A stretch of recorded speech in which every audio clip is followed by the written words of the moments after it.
On my 66th birthday, my daughter gave her mother-in-law a diamond bracelet and handed me the dinner bill.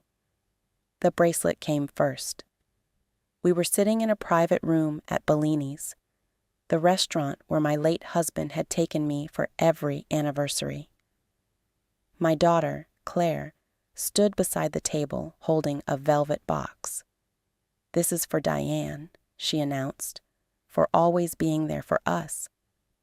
Diane, Claire's mother-in-law, pressed a hand to her chest. Everyone applauded as she opened the box. I sat 2 chairs away with a small birthday candle melting into a slice of cake. Claire had invited 12 people. She told me she wanted to make my birthday special after what she called a difficult year.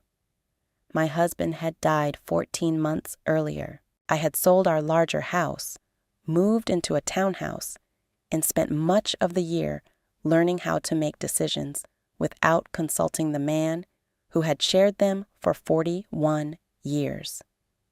I had not expected a bracelet. I had expected my daughter to remember why we were there.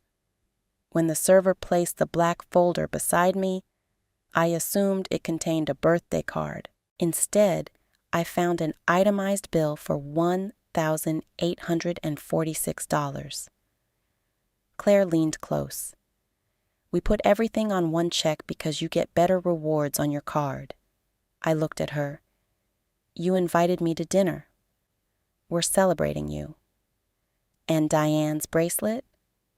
She lowered her voice. "That was separate. Please don't make this uncomfortable."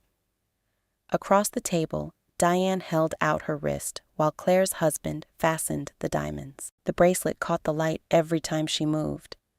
I looked at the bill again. 2 bottles of champagne, 4 steaks, a seafood tower.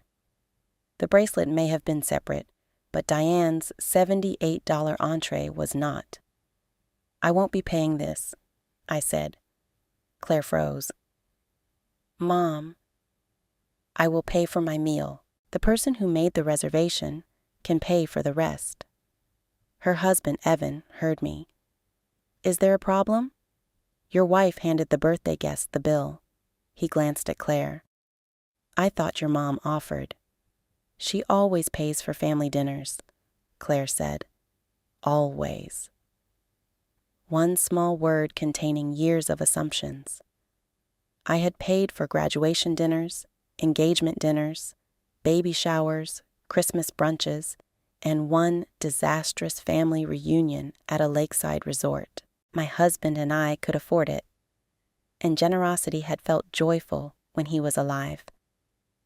After his death, Claire continued making reservations and placing the check beside me. I continued signing because grief had made disagreement feel exhausting. That night, I was done. I called the server and asked him to separate my meal, 1 glass of wine, and the slice of cake. Claire's face turned red. "This is humiliating." "Then you understand how I felt when you gave someone else a gift at my birthday dinner and gave me the bill." Diane quietly lowered her wrist. Evan took out his credit card. He did not argue. Claire did enough for both of them. When I paid my $72, I reached into my purse and removed a cream envelope. I had planned to open it after dessert. "What is that?" Claire asked. "Something I intended to share tonight. My husband, Robert, had left a small investment account in my name. During the previous year, it had grown enough for me to make a decision we had discussed before he became ill. I had created an education fund for our 3 grandchildren. The envelope contained a letter from the financial institution confirming the first deposit of $150,000.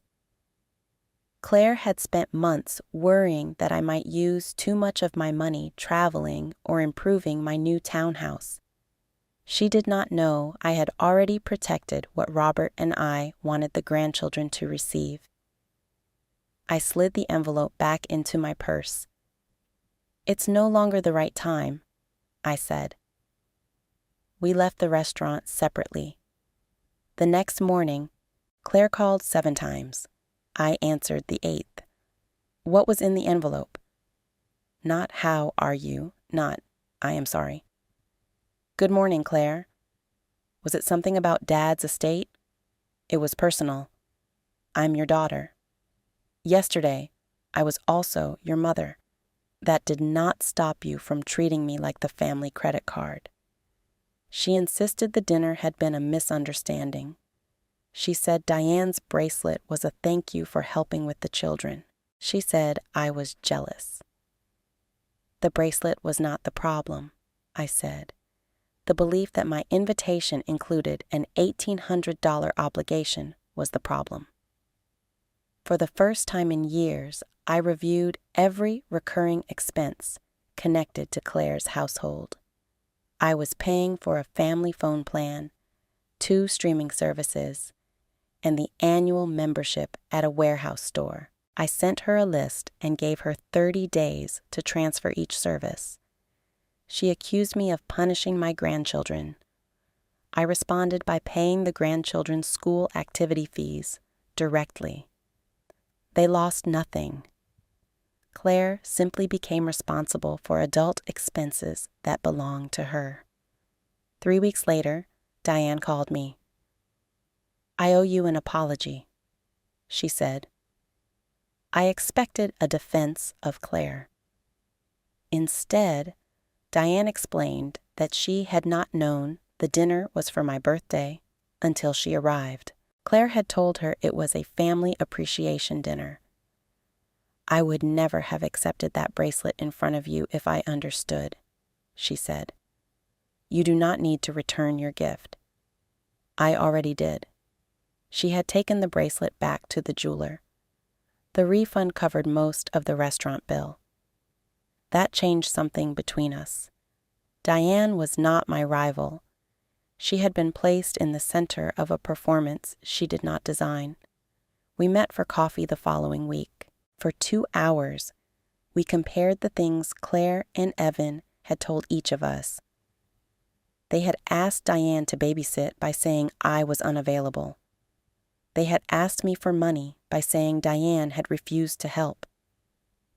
Each of us had been used to pressure the other. We agreed that from then on, we would speak directly. Claire did not like that agreement, but it worked. When she asked me to pay for summer camp because Diane was supposedly taking a cruise, I called Diane. She was not taking a cruise. Claire had never asked her. We offered to split 1 week of camp if Claire and Evan paid for the other. They found the money. When she told Diane I refused to watch the children on a Saturday, Diane called me. I had never been asked. Together, we agreed to alternate weekends when we genuinely wanted to help. The manipulation stopped because the 2 people being compared began communicating. 4 months after my birthday, Claire came to my townhouse alone. She sat at my kitchen table and cried before saying a word. I don't know when I started assuming you would pay, she said. Dad always handled everything. After he died, I think I expected you to keep his place in the family exactly the same. Your father gave because he wanted to. He was never a payment system. Neither am I. She apologized for the dinner, not for the misunderstanding, for planning it, ordering freely, and placing the bill beside me, because she believed I would be too embarrassed to refuse. That honesty mattered. I showed her the cream envelope. She read the letter about the education fund and began crying again. You did this before the dinner? Yes. Even after everything, you were still thinking about my children. They are my grandchildren. My love for them is not a reward for your behavior, but my money will be managed according to my decisions, not your expectations. The following year, Claire invited me to dinner for my birthday. Before I accepted, I asked one question. Who is paying? She laughed nervously. We are. It is already settled. The dinner was at a small Italian cafe. There were no champagne towers, no private room, and no surprise gifts for anyone else. Diane came wearing a simple silver bracelet she had owned for years. At dessert, Claire placed a black folder beside me. For 1 second, my stomach tightened. Inside was not a bill. It was a handmade card from my grandchildren. On the front, they had drawn me holding a giant birthday cake. Inside, Claire had written one sentence. Thank you for teaching us that generosity is a gift, not an obligation. I still have the card. The education fund became more important than any birthday dinner. I invited Claire and Evan to meet the financial advisor so they understood exactly what it was and what it was not. The money could pay tuition, approved training programs, or necessary education expenses. It could not be borrowed for family vacations, home renovations, or emergencies created by poor planning. Claire initially asked why she could not act as trustee. I told her the same thing I had learned that night at Bellini's. Expectations become dangerous when the person spending the money is also the person defining the need. An independent institution would administer the fund. Diane and I would receive annual reports as the children's grandmothers, but neither of us could redirect the money. To my surprise, Diane loved the arrangement. She began contributing a small amount every Christmas instead of purchasing expensive toys. We stopped being two women Claire could compare and became partners in protecting the grandchildren from adult financial pressure. The following summer, Claire asked both of us to help pay for a large family vacation. Diane and I spoke privately, then offered something different. We would each pay for one local weekend with the grandchildren, while Claire and Evan saved for the larger trip themselves. Claire was disappointed, but she did not accuse us of being selfish. A year earlier, she would have. They eventually took the vacation. It was shorter, less luxurious, and fully paid before they left. Claire sent a photograph from the beach with a message that said, "It feels better when the bill is not waiting at home, and I still carry a credit card with excellent rewards. The difference is that now I decide when to use it." The beach photograph became the first sign that Claire was changing, but it was not the last test of our new arrangement. 3 months later, she invited me to lunch at a restaurant near her office. She arrived early, ordered tea for both of us, and placed a folder on the table. For a moment, I thought we were returning to the old pattern, a pleasant invitation followed by a bill already assigned to me. Instead, the folder contained the children's school information, the rules of the education fund, and a list of questions Claire wanted to ask. She did not ask to control the money. She asked whether the fund could cover tutoring if one of the children struggled, vocational training if college was not the right path, and transportation for an unpaid apprenticeship. Those were thoughtful questions. I told her we would bring them to the institution administering the fund. The answer to some was yes, to others, no, and several required documentation. Claire took notes without arguing. At the end of lunch, the server placed the check between us. Claire reached for it. I let her. That tiny moment should not have felt remarkable, but it did. For years, my daughter had treated my ability to pay as proof that I should. Now she was learning that generosity travels in both directions. even when the amounts are unequal. The next birthday in our family belonged to my grandson, Lucas. Claire planned a backyard party with paper decorations, homemade cupcakes, and a rented inflatable castle. A week before the celebration, rain appeared in the forecast.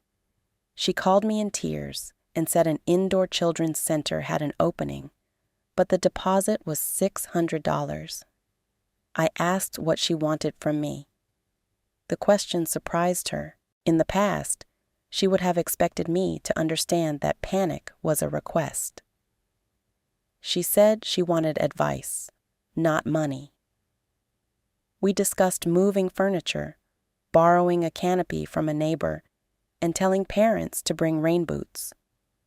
On the morning of the party, the yard became muddy and the inflatable castle could not be used. The children jumped in puddles, decorated cardboard crowns, and ate cupcakes in the garage. Lucas announced that it was the best birthday of his life. Claire sent the rental company a photograph and asked whether the credit could be used another weekend. They agreed. Nothing was ruined because money did not immediately erase the inconvenience. That realization changed Claire more than any lecture from me could have. She began to see that discomfort was not an emergency, and disappointment was not an invoice. Diane noticed the change too. One afternoon, she called and told me Claire had asked her to purchase matching winter coats for the children. Diane had said she could contribute $50 toward each coat, but would not pay for the expensive brand Claire selected. Claire found a sale, used the contribution, and paid the remainder herself. Diane sounded almost giddy. We joked that we had formed a grandmother's union. The joke carried a serious truth. Claire had once been able to move between us, telling each that the other had already agreed. Our private communication ended that strategy. We did not compare gifts competitively. We simply verified requests that involved both of us. That cooperation became important when Evan lost his job. The company where he worked merged with a larger business, and his position disappeared with 2 weeks of severance. Claire called me the same afternoon. Her voice trembled, but she did not ask me to fix it. She said they had enough in savings for 3 months if they reduced spending immediately. I asked whether the mortgage was current. It was. I asked about health insurance. They could continue coverage temporarily, though it would be expensive. I asked what help would be most useful. Claire said she did not know yet. That answer was honest, so I told her to take 2 days, review the numbers with Evan, and call me when they could make a specific request. They came to my house on Sunday with a written budget. They had canceled subscriptions, paused the larger vacation, sold a second car they rarely used, and contacted the mortgage company before missing a payment. Evan planned to apply for positions during the day and drive deliveries in the evening. Their request was not for a blank check. They asked whether I could pay the children's health insurance for 4 months, directly to the provider, while Evan searched for work. I reviewed the amount and said yes. Then Claire surprised me. She offered to sign a repayment agreement. I told her it was a gift, not a loan. My conditions were that the payment would go directly to coverage, would end after 4 months, and would not expand without another conversation. She agreed. Diane offered to watch the children 2 afternoons a week, so Claire could add hours at her own job. She also brought groceries, but she asked before choosing what the family needed. Our help supported their plan. It did not replace it.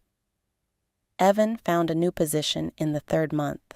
The salary was slightly lower, but the benefits were better and the commute shorter. On his first payday, he brought Diane and me flowers. Attached to mine was a note that said, "Thank you for helping us stand, not for carrying us as if we had no legs." I kept that note beside the birthday receipt from the restaurant where this story began. The contrast between them was almost painful. One piece of paper had announced an obligation I never accepted.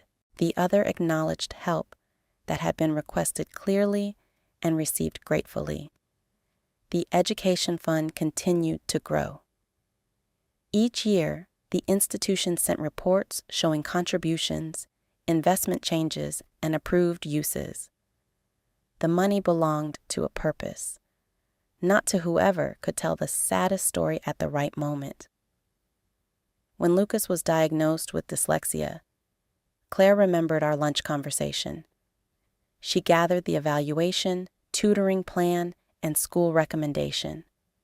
The fund administrator approved a portion of the expense because the trust language allowed educational support before college. Claire called me after receiving the approval. She said it was the first time paperwork had made her feel safe instead of restricted. I understood. Good boundaries often feel like obstruction to the person seeking immediate access. Over time, they become protection. The rules kept the fund available for Lucas when he genuinely needed it because no adult had been able to drain it for vacations, renovations, or social appearances. The tutoring transformed his confidence. He stopped pretending to forget his books.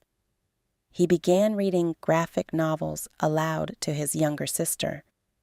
At the end of the school year, he gave me a handmade card. Every word was written slowly, and several letters leaned backward.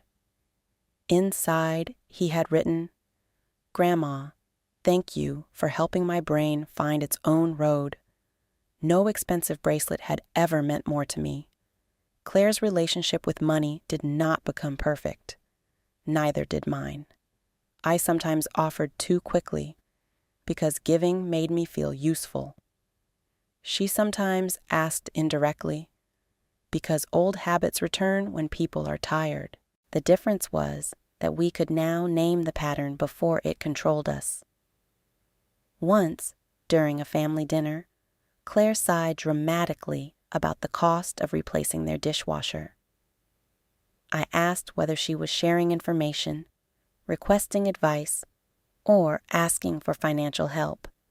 Everyone at the table became quiet. Then Claire laughed. "Information," she said. "I am complaining. You are allowed to listen without purchasing an appliance." Evan nearly choked on his water. That sentence became part of our family language. Sharing a problem is not the same as assigning it. Listening is not a contract.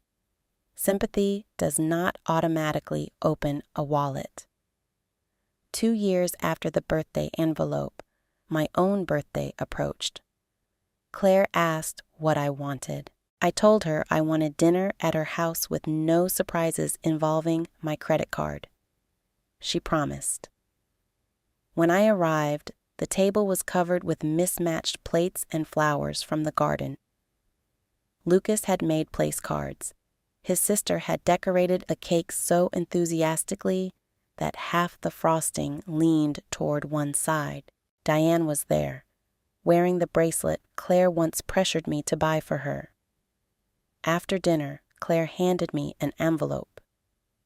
Everyone watched my face, and for an instant, the old humiliation returned. Then I opened it. Inside was a receipt showing a deposit into the Children's Education Fund. Claire and Evan had contributed the exact amount of the restaurant bill they once placed beside my plate. Claire said she knew money could not erase what she had done. She wanted the amount to become something useful, rather than remain only a memory of entitlement.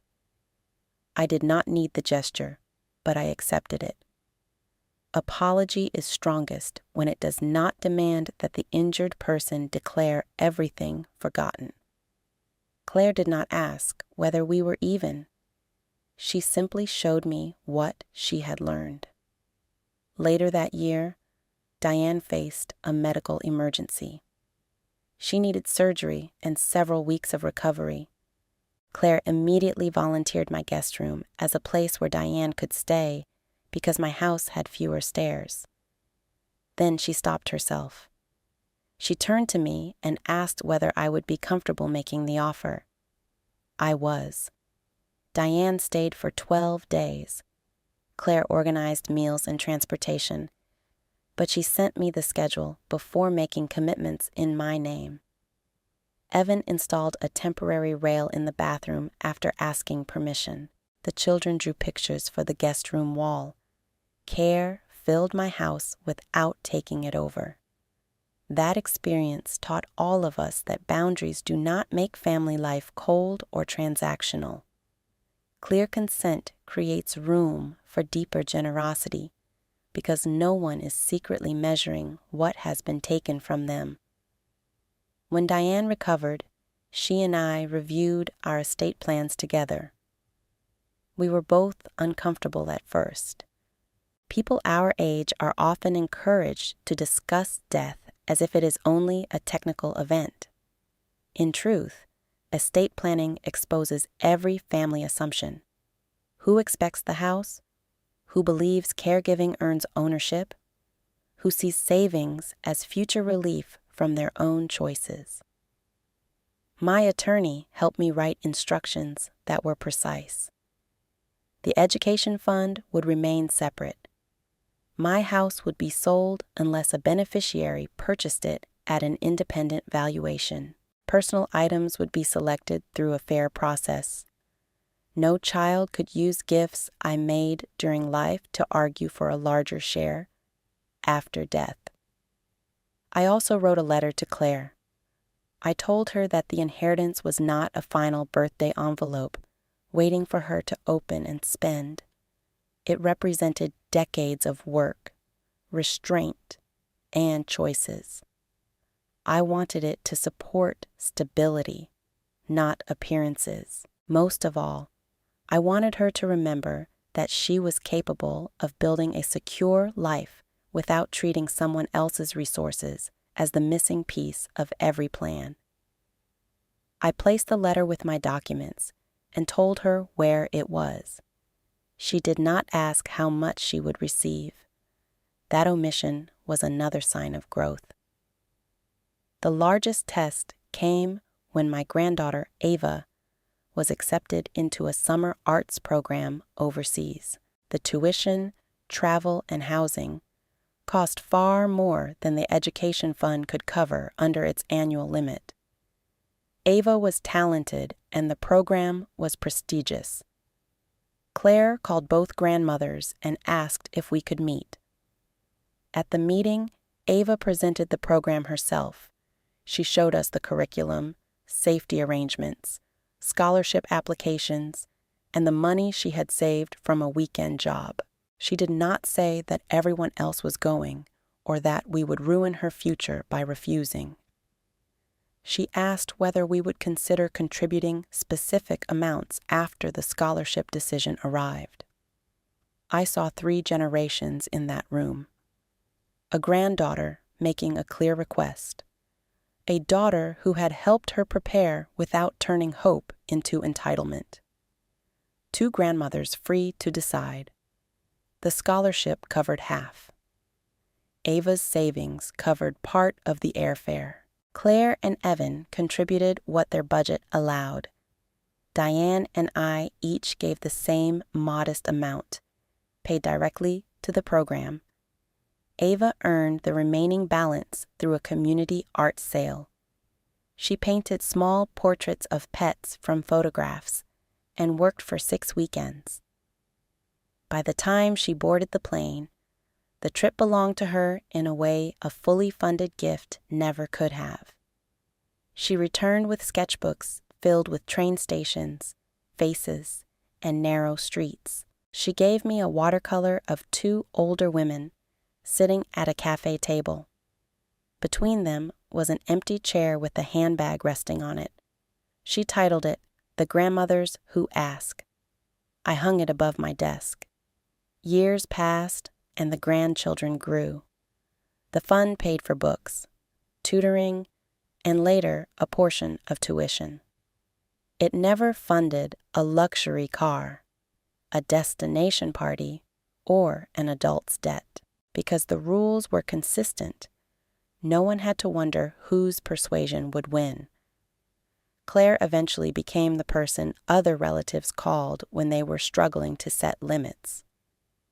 Her cousin complained that an adult son expected her to cover his rent. Claire told her to ask for a budget, define an end date, and decide whether the help protected recovery or postponed responsibility. I overheard that conversation and smiled. People sometimes imagine a boundary is one dramatic refusal. More often, it is a skill practiced until it becomes ordinary. It is asking what a request actually is. It is allowing another adult to feel disappointed. It is writing down terms while everyone still feels friendly. It is refusing to use a celebration, illness, or child as emotional leverage. On my 75th birthday, the family returned to the same restaurant where Claire had once arranged the bracelet and placed the bill before me. She asked if I was comfortable going there. I said yes. This time, there were no secret purchases. Each adult had agreed in advance to pay for their own household. The grandchildren had pooled money for a simple silver frame containing a copy of Ava's watercolor. Diane wore the bracelet, now scratched from years of use. At the end of the meal, the server brought several checks. Claire picked up mine. I reminded her that we had agreed to separate bills. She said she knew. Then she asked if I would allow her to pay for my dinner as her gift. The request was clear. I was free to refuse. The amount was within her means, and no one had arranged a public performance around my answer. I said yes. She paid with her own card. As we left, she linked her arm through mine and said it had taken her years to understand why that difference mattered. I told her the difference was everything. Being able to afford a gift does not mean you owe it. Being family does not mean every request deserves agreement. A birthday does not transform pressure into generosity, and an envelope does not become consent simply because it is decorated with a ribbon. The first envelope embarrassed me in front of the people I loved. The lessons that followed gave all of us something better than an expensive bracelet. They gave us a family where help could be requested without manipulation, offered without resentment, and received without pretending it had no cost. I still enjoy giving presents. I still pay for dinners. I still make contributions when a need is real and the plan is responsible. But my card remains in my wallet until my own hand reaches for it. And every gift that leaves that wallet carries the one thing the restaurant bill did not: my willing yes. Claire has since taught the same distinction to her children. Before buying a group gift, they decide the budget and ask each person privately. No one announces another person's contribution in public. No one uses a celebration to turn hesitation into shame. At Ava's graduation, Lucas wanted to surprise his sister with an expensive camera. He had saved half the cost and assumed the grandmothers would divide the rest. Claire stopped him before he made the announcement. She helped him write a message explaining the idea, the exact amount, and less expensive alternatives. Diane chose to contribute. I declined because I had already purchased Ava's train ticket for a summer program. Lucas did not accuse me of loving his sister less. He found a refurbished camera and added a handwritten album. Ava loved it. That moment showed me the lesson had traveled beyond one restaurant table. The children were learning that a request can survive a no. A gift can fit the giver's means. And love does not need an audience to become generous. I sometimes wonder what would have happened if I had paid for the bracelet without objecting. Claire might have thanked me. Diane would have worn it. The family photograph would have looked happy. Beneath it, another assumption would have settled into place. Mother will pay if the request is public enough and the occasion emotional enough. Refusing disrupted the photograph, but it protected the future. Now, when an envelope appears beside my plate, it contains a card, a drawing, or a receipt for a gift someone chose to make. I no longer feel my stomach tighten before opening it. Consent returned joy to generosity. And that is a reward no credit card program could ever offer.